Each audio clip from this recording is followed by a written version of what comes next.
Thank you to everyone for joining us today. Good afternoon. I am Brooke Vichinsky, the Manager of Client Experience for the Center for Professional and Executive Development, and I am excited to have you with us today as we hear from Artell about leveraging microbehaviors to elevate your leadership. Before I introduce Artell, I'd like to share a few words about the Wisconsin School of Business Center for Professional and Executive Development, or CPED. So Artell, if you could jump us forward a little bit. And then one more, thank you. So the Wisconsin School of Business Center for Professional and Executive Development, or CPED as we like to call it when we don't want to have a whole mouthful, offers programs and certificates that will give you the modern, relevant skills needed to advance your career. All of our programs offer interactive live learning sessions facilitated by instructors with practical business experience. CPED also partners with organizations to provide customized professional development programs, coaching, and consulting.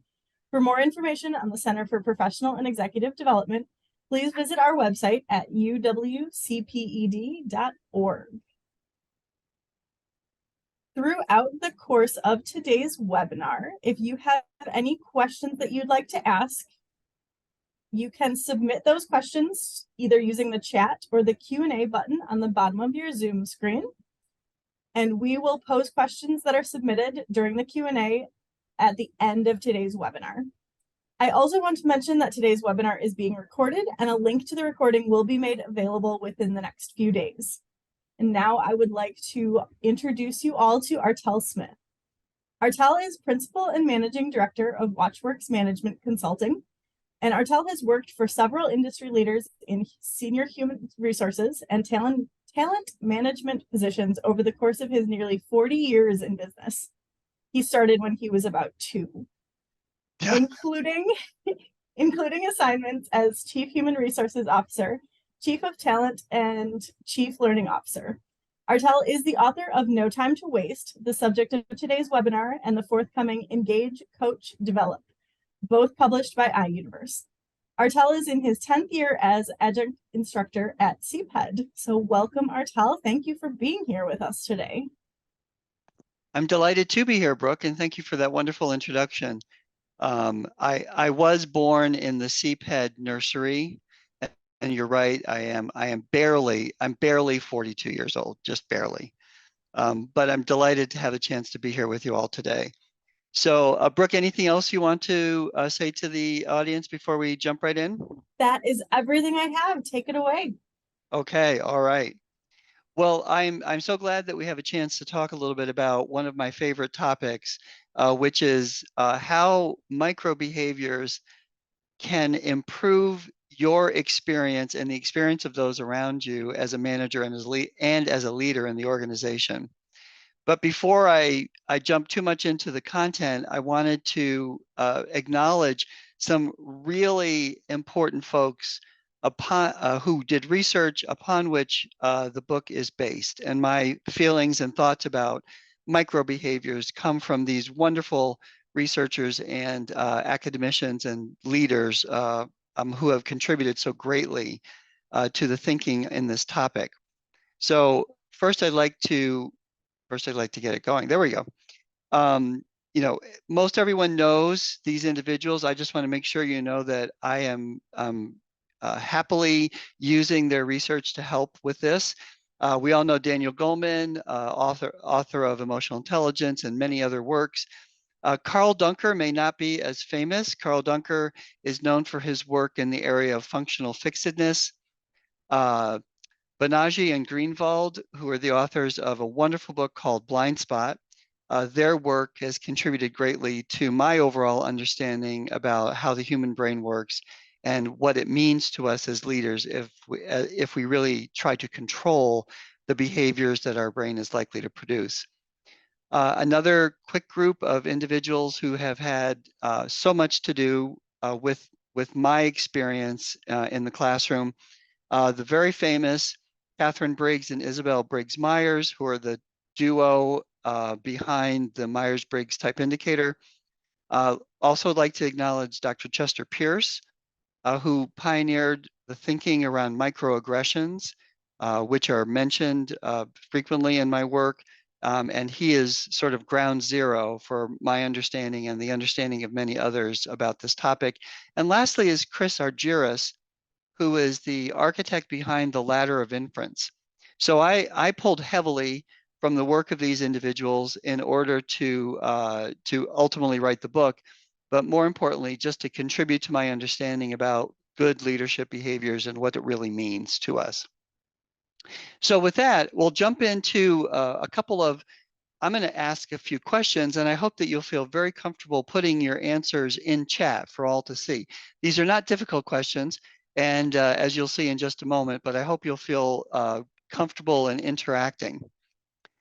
So the first question I have is, and we kind of all know this intuitively, but my question is, how long does it take for a manager to make an employee's day? I mean, to really improve an employee's day, how long does it take for a manager to do that? What are your thoughts on that? 5 seconds, 30 seconds, 30 seconds, 2 seconds? Yeah, I would tend to agree with that. I think that the amount of time and effort that it goes into really making someone's day can be very short. I like Tom, under a minute. There are moments when it's more than 5 seconds and 10 seconds, and it's about a minute, and it could be a couple of minutes, but it's still a short period of time. Now, I wonder if you feel the same way about the second question, which is, how long does it take for a manager to mess up an employee's day? Is it the same answer, or do you think it's a different answer?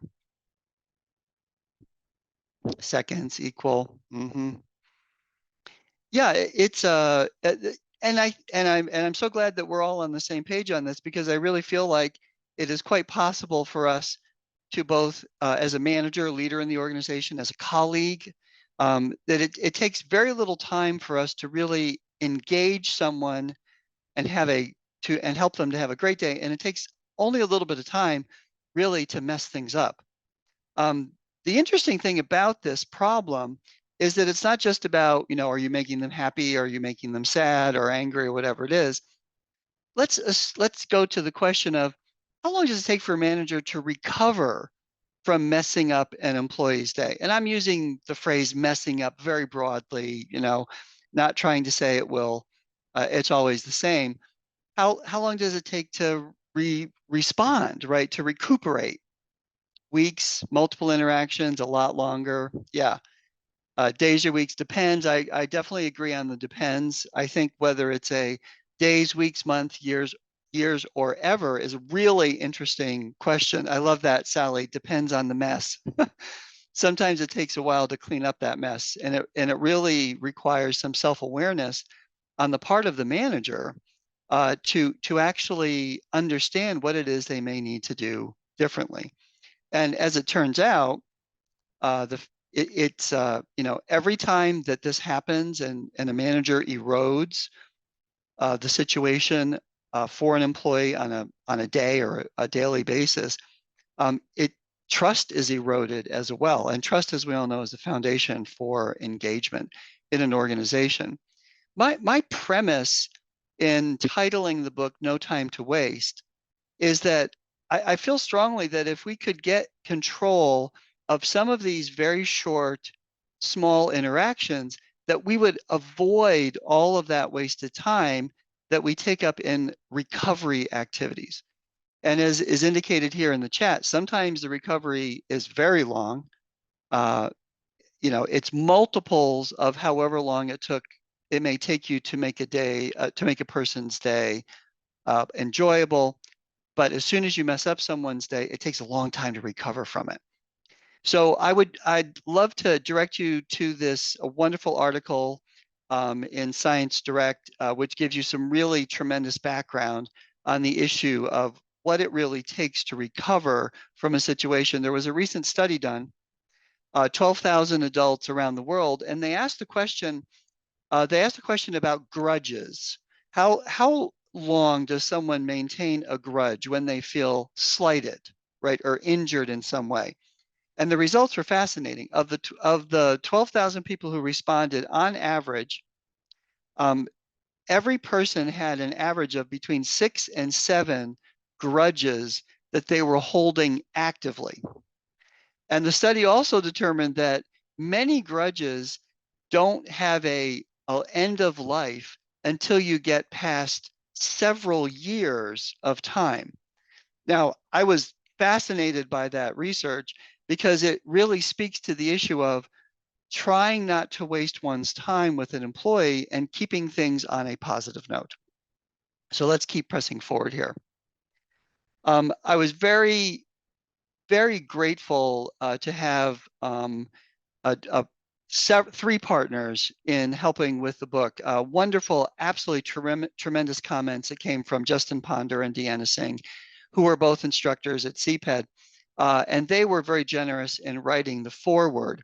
And I pulled this out of the foreword there, and you can read it yourself. I'm not going to read it to you, except to say in the very last line, perhaps tending to the small stuff better keeps it from ever becoming big stuff, which I really liked. It's a small endeavor to make someone's day, but it has a lasting impact. And if we could pay attention to those interactions on a sort of moment by moment basis, wouldn't it be fabulous if we could pay attention to those small things? Of course, it absolutely takes two people to recover from a problem. One needs to be willing to say, I did make a mistake and I'm sorry. The other needs to be willing to accept the sincere apology. So both of those things hopefully go together when it comes to no time to waste. Now, many of you know Steve King. He's been my mentor for a very long time. I think he was leader of the nursery that I grew up in, but it has been about 25 years. And when Steve agreed to write the afterword to the book, he said something that I really also appreciated, which is a way to kind of get us into the right mood here, is that key improvements that leaders or managers can make are really a collection of small adjustments, similar to small adjustments that jazz trumpeters make to improve their tone or timing. And if you know Steve, you know he's very much a jazz aficionado. And he spends and he uses a lot of analogies that are related to jazz music. This is a core to the discussion of microbehaviors, which essentially are these simple adjustments. So if you think about it from the perspective of what can someone do on a regular basis to make the experience and the relationship better, it's by making simple adjustments that are really the core of the microbehaviors. And the reality is that microbehaviors, in a very simply stated way, are brief interactions which require less time and effort and preparation, but actually are so important in the way that a relationship pans out. I put another definition in the chat, just as a way to kind of get it to the right size. Frequently, microbehaviors are spontaneous in situations where an individual needs to react quickly and clearly. These encounters have potential to make immediate and positive impact on someone else.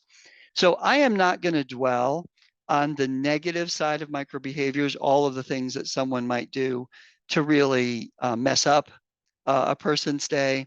Rather, we're going to focus on how to really enjoy an experience, how to have someone really enjoy an experience with you as a manager or leader. Now I'm going to play a short video, and I'd like to just a very quick.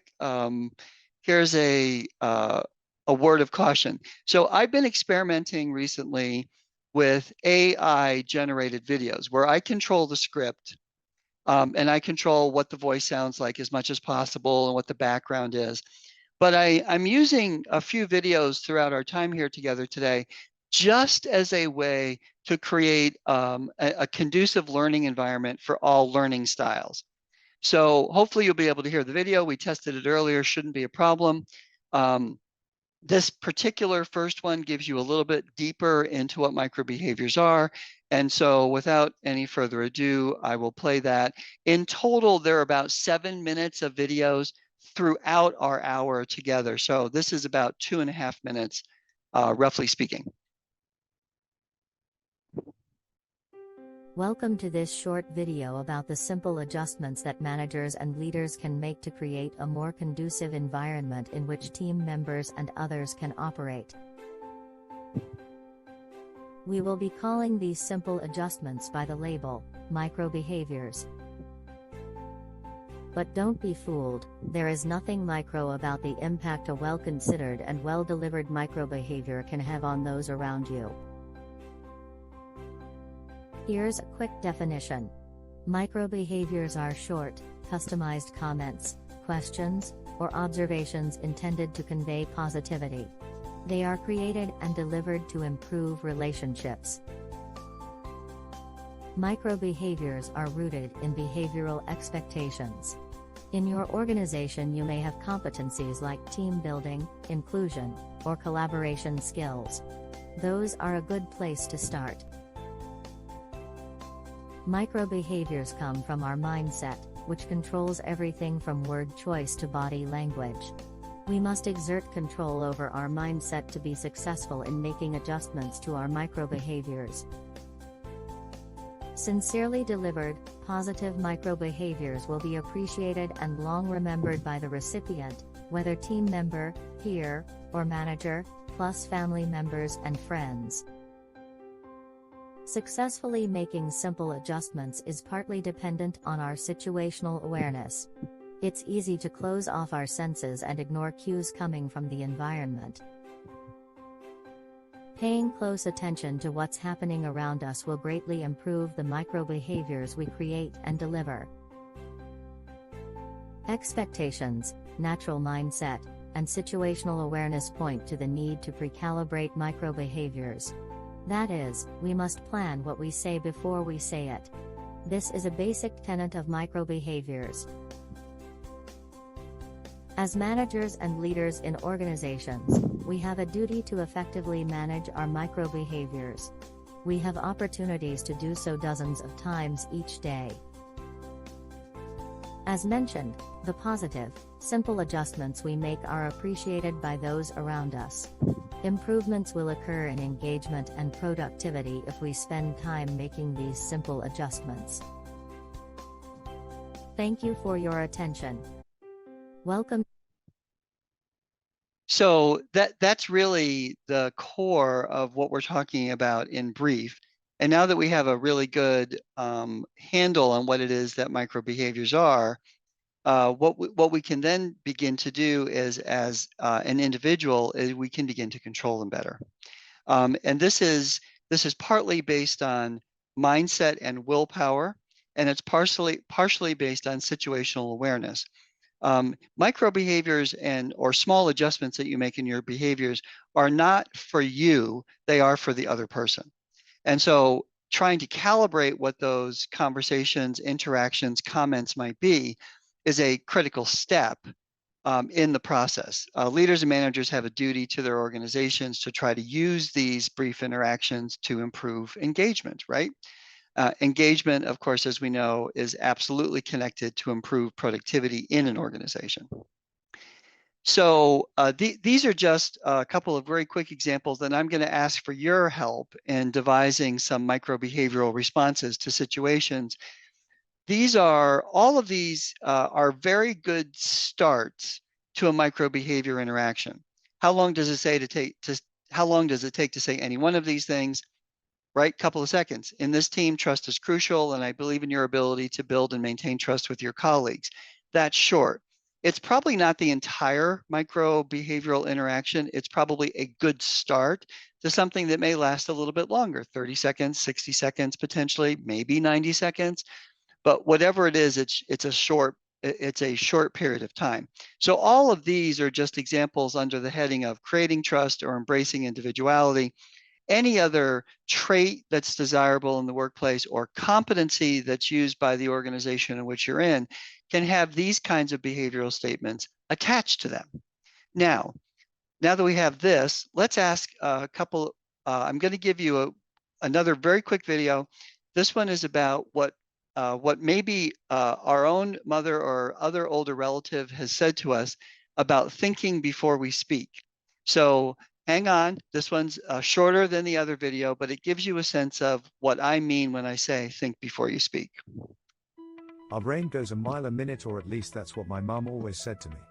She also said to me more times than I can count that I should think before I speak.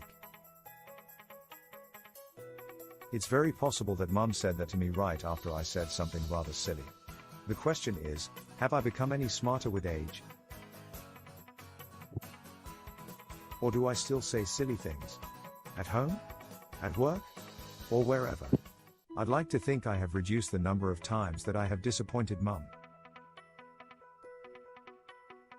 There's a simple process we can use to ensure our quit-hit comments, or microbehaviors, are finding their mark, encouraging, praiseful, and affirming. Try out this simple process. When we encounter any situation, new or not, the very first thing is to allow ourselves a moment to observe what's happening. Take in all the relevant data that we can.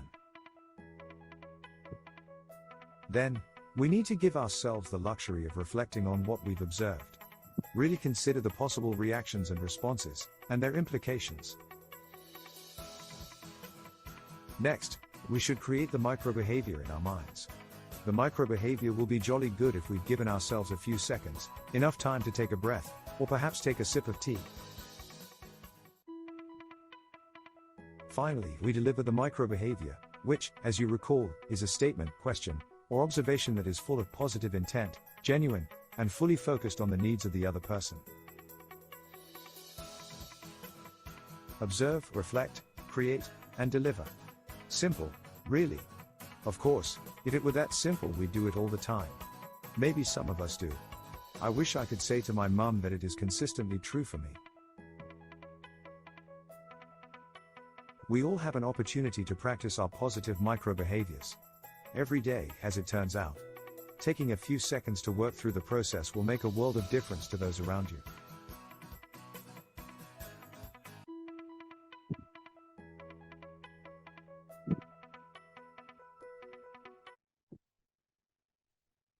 So the process is really very simple, right? Observe, reflect, create, and deliver. So I'm not going to dwell on this very long. You got the idea from the video. I want to do a little bit of practicing on this. So observe, reflect, create, deliver, and then of course you need to repeat as needed. So let's take a look at a couple of everyday opportunities, and I'd love to get your reaction to these as we kind of just work through them really fast. So here's the first scenario. You're at a grocery store and one of the cashiers went above and beyond to calm down an unhappy customer. You are next in line. What is a positive microbehavior you could deliver to this probably overwhelmed grocery store cashier who's just had a difficult experience with a customer? What would you say to make it better? What is a positive microbehavior that you could say in this situation? So I'd love to see some of your responses in chat. Praise their thoughtfulness. I love it. Smile, say thank you. Say good job. You handled that great. Yeah, I think those are great. I think those are excellent possibilities. Smile and say, wow, you dealt with that well. Yeah, agree. You know, a smile goes an awfully long way when it comes to someone who's gone through a difficult situation. Acknowledging it, I love that. Andrea, are you a recruiter in your day job? Can I hire you? I totally see that as a possibility. You're not, okay. It's a great, it's a wonderful way to sort of help someone to see really clearly that what they just did was observed by others. It was positive, it was received positively. And this is something that you can all help make someone else's day. I'm going to do one more on the left-hand side. Let's pick the third one, which is actually kind of interesting because you're not dealing with a negative situation, but you have a chance to produce a positive microbehavior. You're a volunteer at a community fundraising event. A member of the community appreciates you, approaches you, thanking you for your time. Now you have a chance to say something really wonderful in response. I'm curious, how would you do it? What would you say? Because your reaction is just as important as the compliment that was just received. What would you say in this situation? Thank you for coming out to support. Excellent. Thank you. Glad to be a part of this. Thanks for your involvement. That means so much. Absolutely. And it comes kind of naturally if you can stop just a moment and really calibrate your response. Thank you, Nicole. Thank you so much. I'm happy to be part of this. Thanks for the work you did to make this happen. Those are the kinds of things that you should put in the category of a positive microbehavior in the moment. And sometimes in these situations, we tend to be very uh, cautious about acknowledging that kind of praise. And the fact of the matter is that you want to validate the real feeling that someone else has about what you're doing. Now let's switch to the workplace and think about positive microbehaviors that can help. So you're meeting with Dave on your team who appears to have something on his mind that is causing him to miss project deadlines. So he's missing project deadlines. You're the manager, and to kind of kick things off, you need to say something that really is positively engaging to start with. This is another chance for a positive microbehavior. What do you think you might say? And you can make up a story in your mind about Dave. Don't feel like you need to have all the facts here. But what would you say in this situation? Dave, how are you feeling about your role in this project? You seem to be doing your best. Great. Ask about their weekend, their family, get them talking to open up. I think, Dorley, that's a great idea. Starting on the human side is an excellent way to engage someone and to create a positive microbehavior moment. It doesn't take much time. And one of the things you can do is to say, Dave, you're such a valuable member of this team. It feels like maybe there's something on your mind. I really want to make sure that we have a chance to talk about it. Simply helping people to open up first is a key to effective leadership and management. It's very, very easy for a manager to have a conversation with someone like Dave. And what comes out of the manager's mouth is more along the lines of, I'm worried that you're missing your project deadlines. It's not that it's inaccurate. It's just that it doesn't really start off on the right foot. And that can mean so much to the employee who already knows they're missing deadlines, right? They already know that. They need to have a manager who's understanding. Stephanie, thank you. I think that's a great alternative to what you might say to Dave. Acknowledging the previous good work, Thomas. I appreciate that as well. So let's do one more on this one. I'm again going to skip to the last one on this side. You're delivering a performance review to a mediocre employee, but you don't want them to give up hope that they can improve. So microbehavior moment, positive intent, think about it for a second, observe, reflect, create, deliver. What might you say to this employee?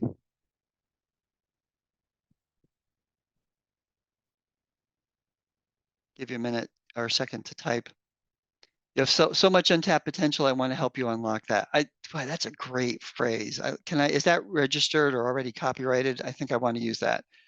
Thank you, Darren. This notion of giving people the opportunity to build them up, give them truth, right? There's no reason why you can't be accurate with someone, but there's every reason in the world not to tear them down in situations like this. Ask them what excites them, try to leverage that, share how they're progressing, giving someone a developmental summary. These are all the great things you've learned how to do over the course of the past 6 months or year, whatever it might be. That's a great way to have a positive microbehavioral interaction with someone else. And I love these as just terrific microbehaviors that you can try out on. Thank you, Michelle. Give positive feedback to the great things that they've completed. Craig, thank you. What can we do to be great? What can we do to get to be great at your job? I love the questioning strategy as well. It gives people a chance to really think about how they feel about the situation as well. Okay, so you guys have the hang of this, right? The situations present themselves dozens of times every day. Someone can approach you randomly. Someone can send you a text, an email, a chat.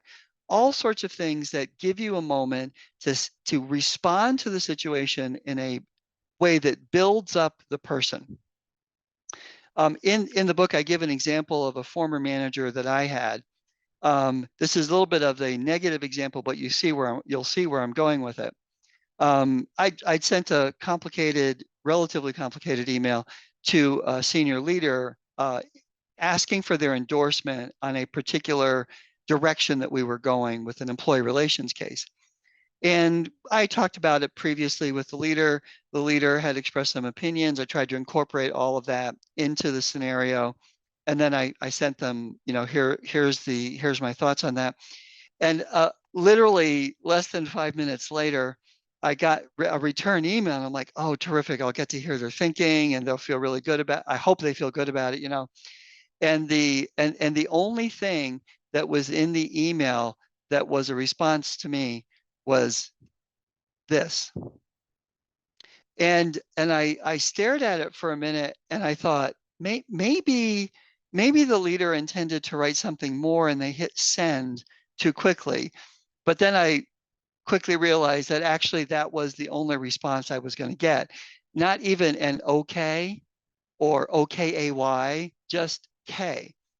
And I have to tell you, if the leader had just spent 10 more seconds writing a response that included anything like, thank you for your work on this, I think we're at a good solution, see ya, whatever.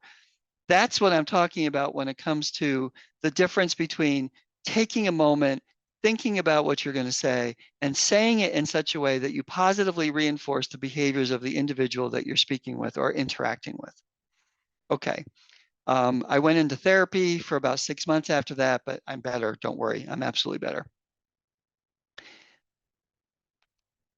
So I'm going to show you an example of a slightly more complicated microbehavior where this observe, reflect, create, deliver mantra is even more important. Short video, I named it Calvin. It's a slightly more complex situation, but I'm going to ask you again at the end, how would you respond to this situation? What could you say to the individual? It's been a long weekend. To be honest, I am a little tired this morning. I asked my entire team to come to the office on Sunday to complete an important client presentation. Everyone was needed to complete the slides. I am sure they are all tired too. It's rare that weekend work is required. But one person was missing. Calvin. He didn't respond to my calls or text messages. Nobody on the team could locate him either. Calvin never leaves home without his phone. We couldn't figure out what was going on. The rest of the team members had to work harder because Calvin didn't show up. I really need to talk to Calvin and discuss the situation. I don't enjoy these kinds of conversations. I am worried about Calvin's reaction. The rest of the team needs me to be clear with Calvin and help him to understand their concerns.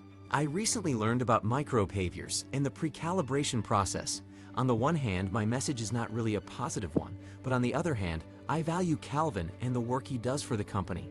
Simply telling Calvin that he should have answered his phone won't create the right kind of interaction. How would you suggest I start the conversation with Calvin? What positive microbehaviors can I use to ensure I don't go down a path where Calvin gets angry and I and the team are no better off? There must be a few microbehaviors I can create and use successfully in this situation. I sent Calvin a calendar invitation to meet with me at 9:00 a.m. That's in 15 minutes. I had better think fast. Sorry, that one kind of ends a little abruptly. I apologize. But the question is, what really can we do to maintain or enhance Calvin's self-esteem given the situation? This also falls into the category of microbehavior because it is going to be a relatively short interaction. Now, maybe it opens up a much wider conversation.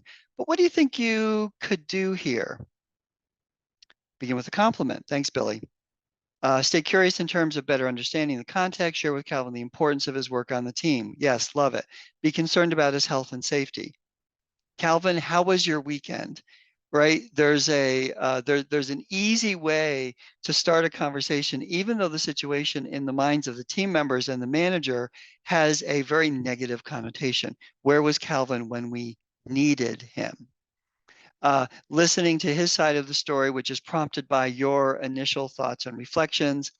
Thank you, Robert. I'm sorry I got in a situation where short notice weekend work was required. You apologize as the manager, trying to take less of the pressure off the individual who may suddenly now realize that it was an error on their part.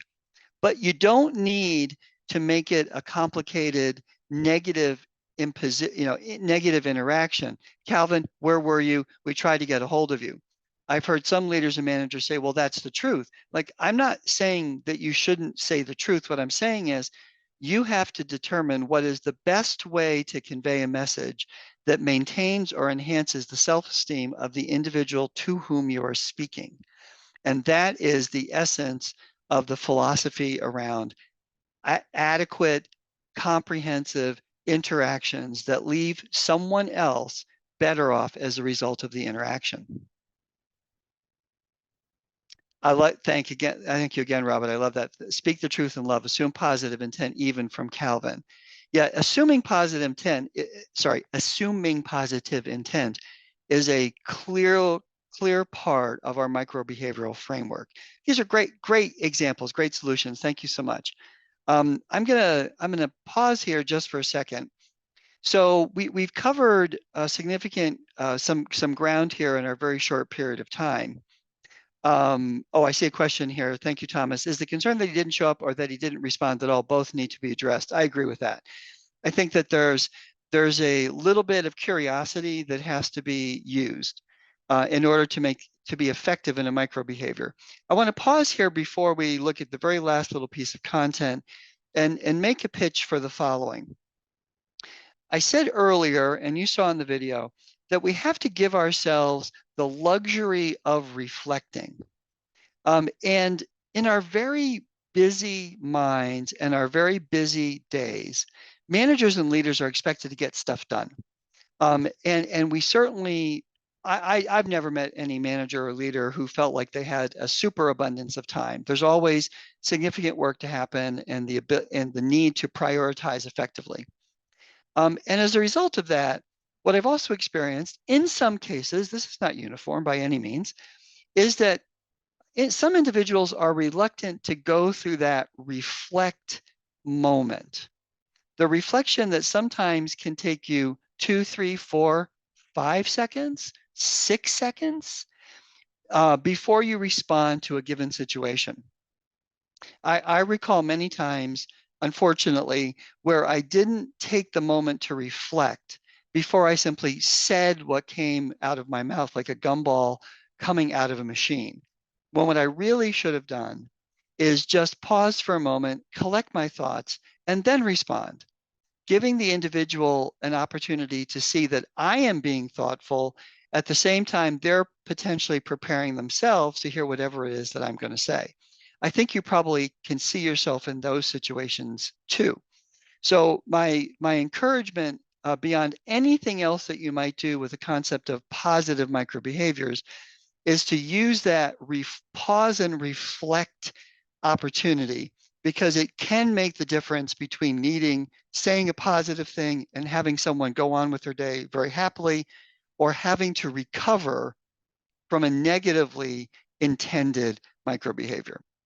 Okay, so by way of conclusion, we're going to look at some reasons why individuals could shy away from positive microbehaviors. Again, short video, plenty of time for Q&A after this video is done. I hope you're thinking of some questions that will definitely challenge me and challenge the group. Let's hear what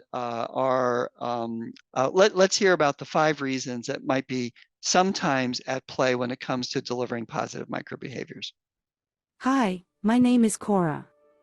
In this short video, we're going to explore why we sometimes shy away from using positive microbehaviors. I will review with you 5 primary reasons we could fail to engage another person when the opportunity presents itself. Number 1. We all come to the workplace with different mindsets that drive us to make decisions about what is important and what is not. This is normal and natural.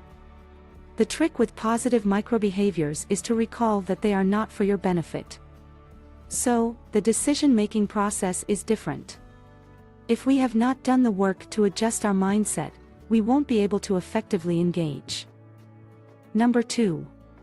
We should focus our attention on the person we are, or are going to be, interacting with. What does that one single person need to have a more positive and productive day at work? Seems obvious, right? But yet there are times when we say nothing, or, worse, say the wrong thing. A lack of focus on the other person will derail us from good microbehaviors. Number 3. Most of us tend to minimize the potential impact we could have on that one single person, whether positive or negative. Yet, thinking about your own experiences, when did a few thoughtful affirming words from your manager make a positive difference to you? As a manager, your team members watch you closely and look for clues they're doing a good job. Number 4. We decide the investment is not worth the effort. Meaning, it will take too much time and brain power to formulate the appropriate microbehavior. This is something of a trap. We all have many things to do with our time, and we allocate our availability accordingly. But the pre-calibration process and the actual interaction could be very short, 30 seconds, 60 seconds, 90 seconds, we should be able to spare that much time. Number 5. We believe that we don't have the proper skills to articulate affirming microbehaviors. This belief comes from the notion that we can't acquire, or that it would be very difficult to acquire, new people skills. As is the case with any beneficial endeavor, it will take practice. If you find yourself at a loss for words, just take a few more moments to consider your options. Whatever the reason, and there are more, there's satisfaction to be gained in being aware enough of a person, or situation, to intentionally model microbehaviors. Pause, focus, consider, and then engage with the other person. You will discover there is a big payoff. Sorry, that one ends a little abruptly too. Still trying to get the hang of this.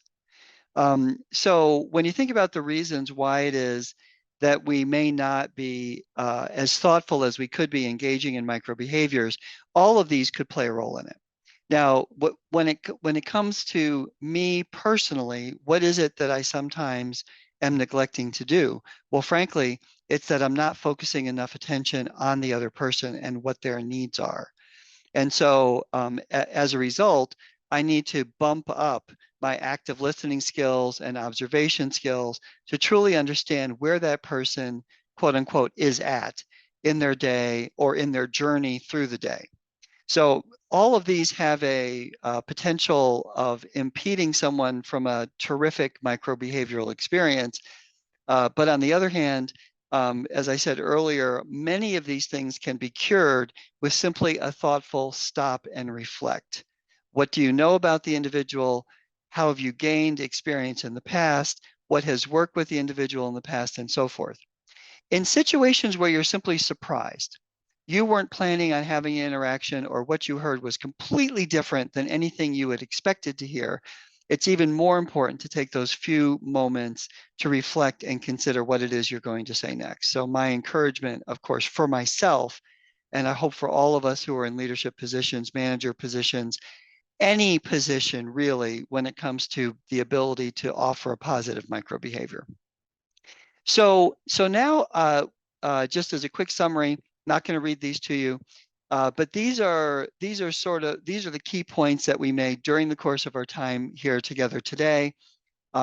Hopefully you'll be able to take some benefit from this.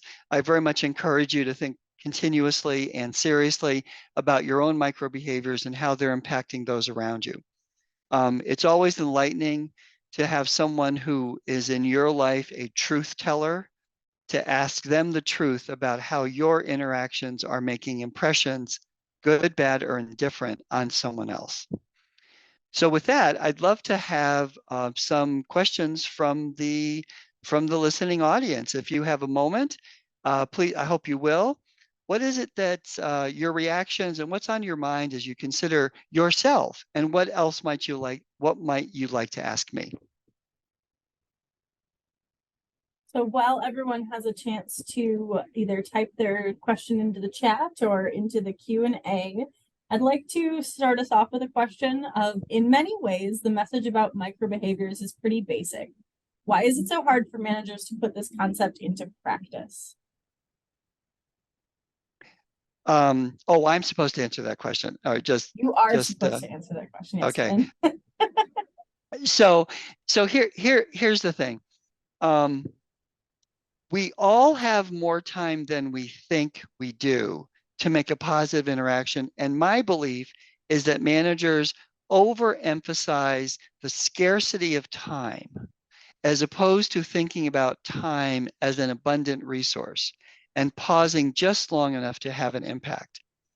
To me, it's not a skill perspective. It's really more about taking the moment, recognizing that the impact could be far reaching, far beyond what it is that a mere 30 seconds amount of time could take. And I think to me, that's probably the biggest hesitation on the part of individuals, is devoting the amount of time. Now, I just answered a question, Brooke. Is that the question you asked me? I just want to make sure was that the question you asked me? Okay. All right. Good. Excellent. Good. Thank you. Let's see. We have in the chat. Just to pause before doing or speaking to any employee, I am a high C, and my downfall is everything is an emergency. I know it's not so hard, not that hard to pause before actioning or speaking is incredibly important. Thank you, Darren. How would you suggest short-circuiting the emotional responses? In my experience, it's confrontation, disappointment, or not meeting expectation can form such engaging moments. That's a great question, Darren. If you could put the answer into the chat, that would be super, and then I think we could all learn from it. I have an opinion about it. Let me give you my opinion. Is that we have to deal with the emotion of an individual as much as we're dealing with trying to convey positive intent. And so when someone is having a bad day, right, and you may be adding to the bad day unknowingly, that the most important thing about emotion is acknowledging that the emotion exists. When a manager fails to acknowledge emotion, in my view, they're already operating at a deficit. And the emotion can be everything from, I see you're really enjoying the experience right now, to I sense some hesitation and maybe worry in you. Can you tell me a little bit more about it?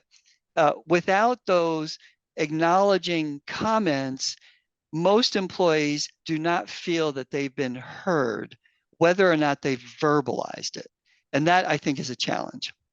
So thank you, Darren. That's a great question. And would love, if you have any additional thoughts on that, please feel free to put that in the chat as well.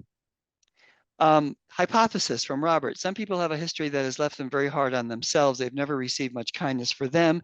This sounds like a foreign language. Yeah, amen. Amen to that, Robert. If you've been in the situation where you've never heard much from a manager about confirming the good work that you do, this can definitely hit you as is there something I'm missing here? Am I being set up for something? I mean, it's a very unfortunate, what do I want to call it?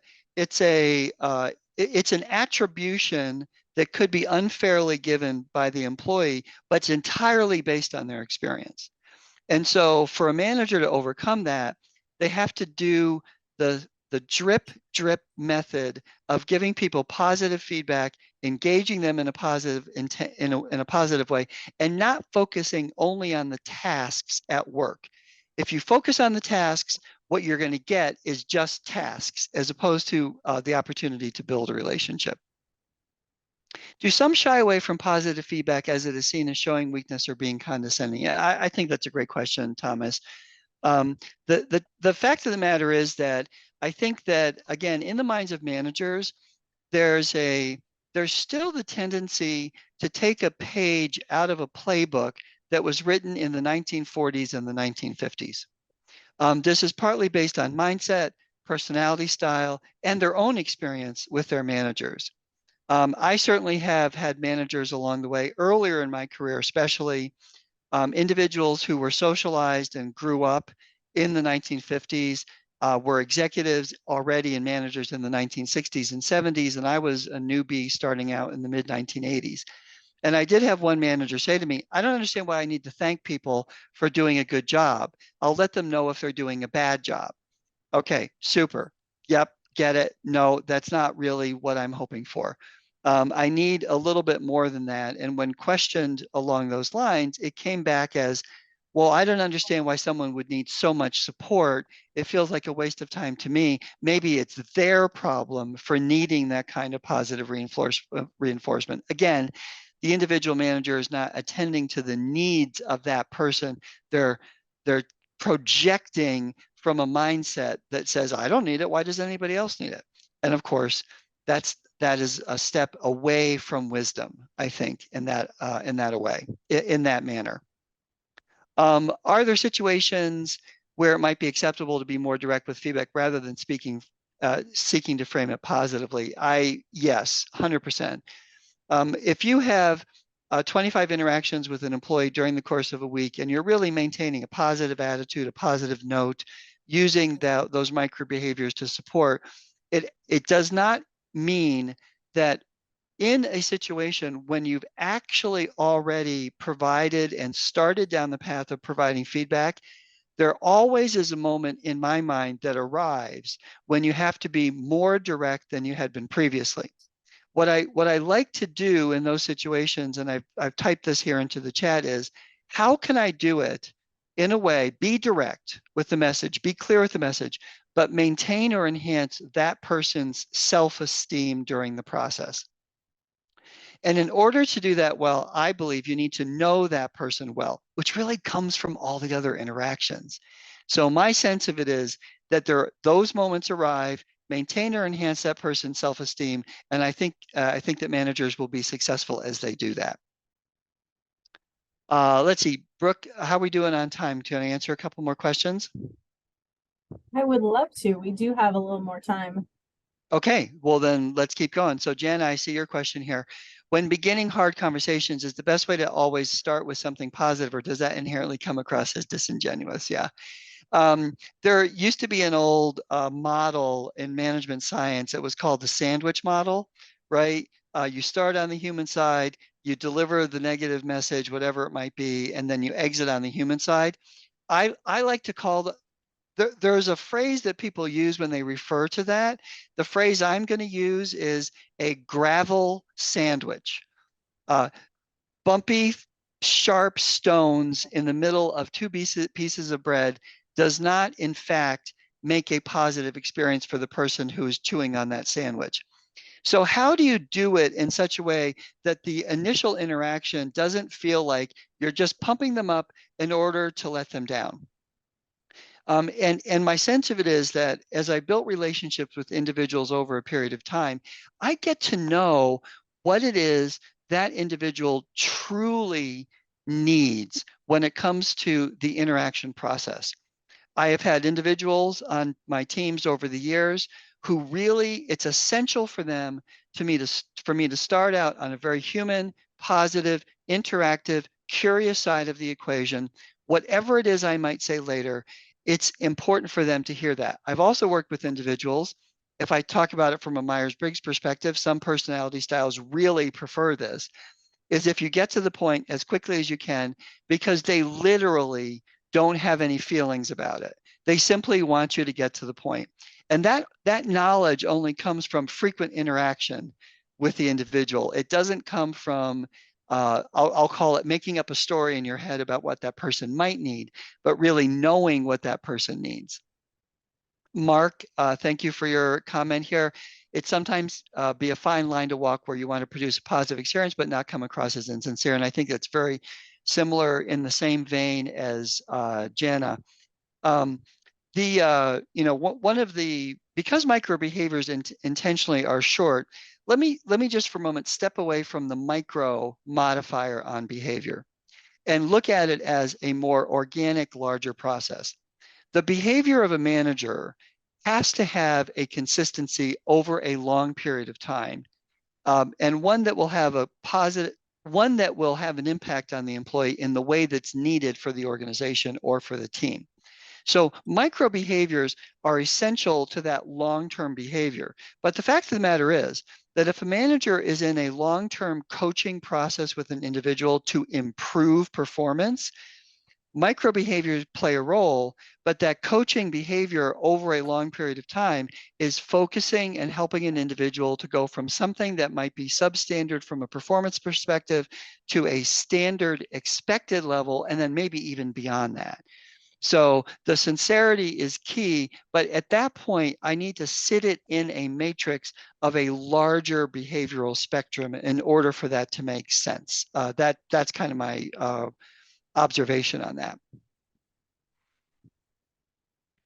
Robert, I was thinking of the manager who isn't even here or is here, but is not getting it, not getting it, right?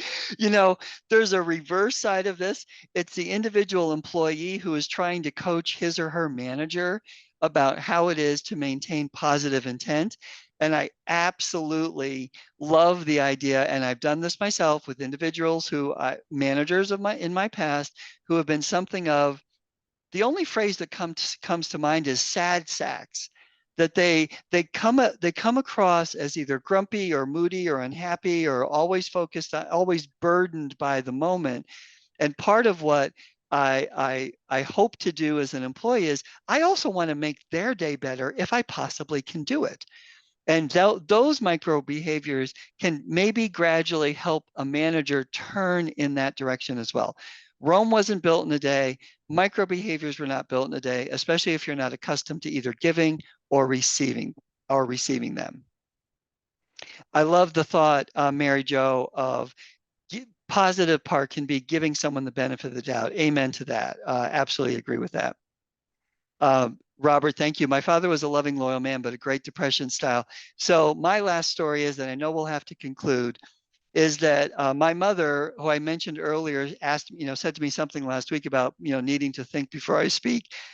She's 88 years old. She's a former academician. She has a PhD in chemistry. She lives in an assisted living facility just down the road from my house.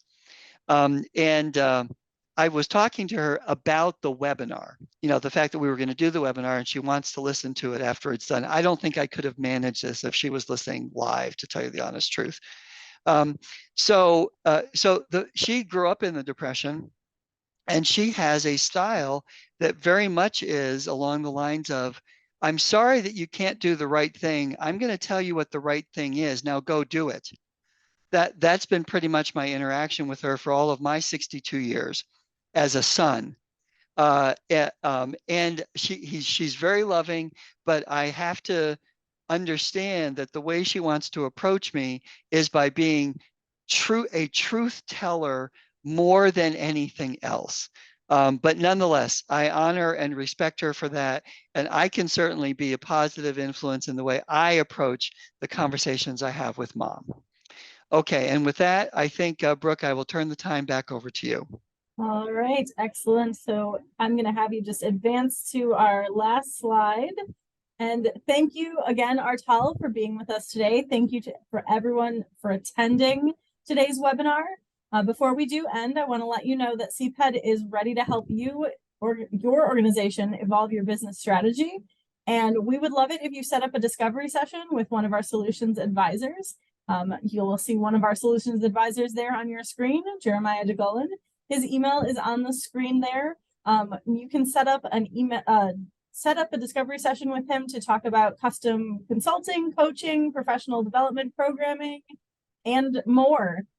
We look forward to exploring further all of the opportunities that we have for your organization. So thank you everyone for attending today, and have a wonderful afternoon. Thank you, everyone. Thank you very much. Bye-bye.